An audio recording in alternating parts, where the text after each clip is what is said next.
Hi everyone, in today's video I'll show you guys how you can hide retweets on X or Twitter. Well, it's very easy. So first thing to do is simply make sure that you're logged into your account.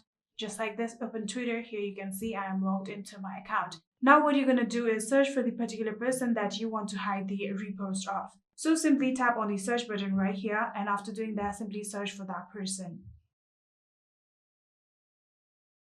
Just like this, here you can see I've searched for the person and this is the particular person. So I'm going to tap on that person's profile and open their profile just like this. Now, if I want to hide their repost, what I'm going to do is simply tap on this three dot bar right here.